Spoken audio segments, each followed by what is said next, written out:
The giant spirit sneered. Hanging out with a demon monkey. Zixia angrily cut him off. Shut up. Do you even deserve to mention him? He may be a monkey, but he's far stronger than you. The giant spirit mocked. Ha! Ha! Ha! Cough! Cough! Cough! What did you say? Say it again? You must be in love with that monkey. Ha ha ha! Zixia was furious. Her face flushed red, her breath rapid. Suddenly, she laughed. Yes, I like him. So what? The giant spirit scoffed. You? In love with a monkey? Ha ha ha!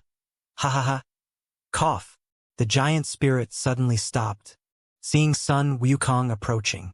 Sun Wukong said, Go on, keep talking, while playing with his golden cudgel.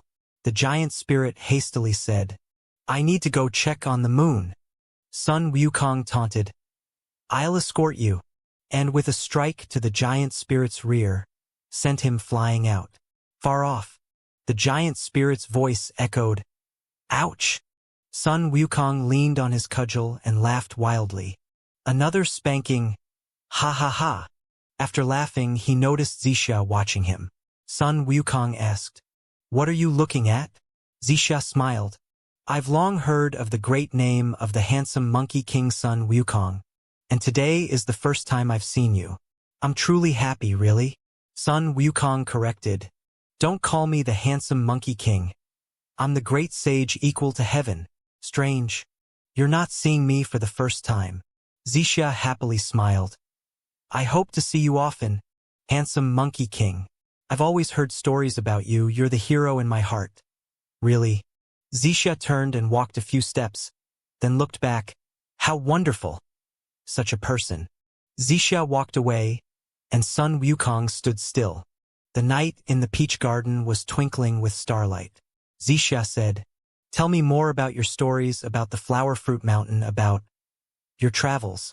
Sun Wukong leaned against a branch, looking at the sky. Aren't you able to dream about it? Zixia sighed. It's too vague. I can't touch them. Those beautiful things, once touched, they break. Once touched, I wake up, and there's nothing. Sun Wukong said indifferently, That's good. Real things, they're not good. They're painful. Zixia mused. I haven't seen anything real. The heavenly palace is all made of magic. Tell me a story. Your story.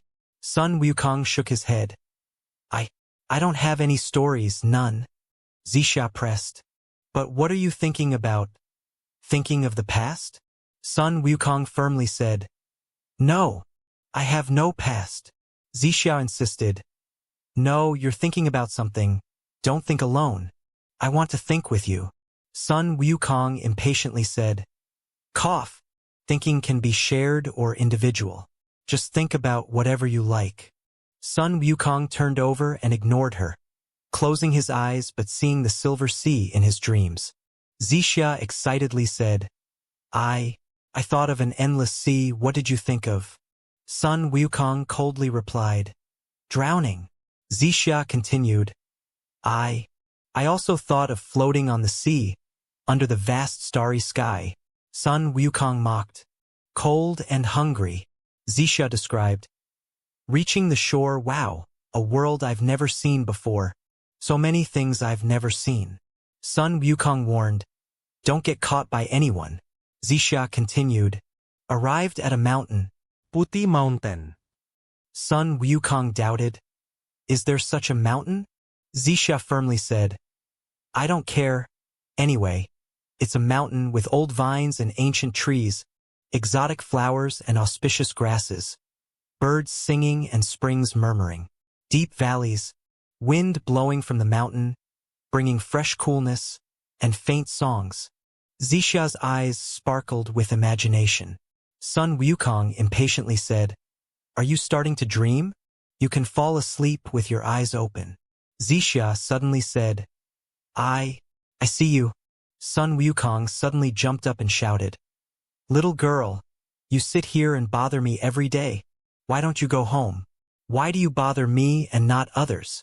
Zixia was silent for a long time. Zixia suddenly said, Listen to me, okay? Sun Wukong reluctantly said, I've been listening to you. Zixia deeply said, You know, the sky is just a vast desert.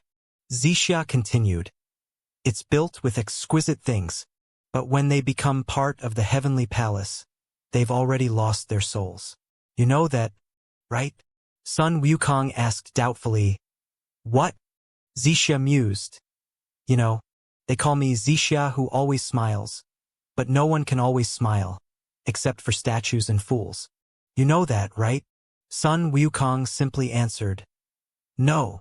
Zixia said angrily. You just listen like this. Don't interrupt me. I'll tell you everything. Don't laugh impatiently like Erlang, or refute seriously like Tianpeng. They would definitely do that, so I only tell you only you would listen quietly like this. In this world, only you would. Can you stop jumping around? Sun Wukong reluctantly said. Can't help it. I'll fall asleep if I don't jump. It's just how I am. Zixia said angrily. I'm angry. I won't talk anymore. Zixia turned her head and walked out. Sun Wukong grabbed her. Okay. I won't jump, you talk. Zixia started talking again. Zixia deeply said. Maybe, in everyone's heart, there's a heavenly palace, a patch of darkness. In the depths of that darkness, there's a body of water, reflecting the shadow of their heart. The soul resides there, but when someone decides to become a god, they must abandon these. They must make the water surface empty, nothing to see. When it's completely empty, they become immortal, but when the heart is empty, what does that feel like? Do you know? She suddenly stopped talking. Sun Wukong was already asleep, hanging in midair. Zixia looked at the sleeping Sun Wukong and continued, You won't understand. You should never understand. But now my heart is no longer empty. Thank you. Sun Wukong slept soundly. He had a dream. He walked in a dark place, walking and walking. The darkness was endless.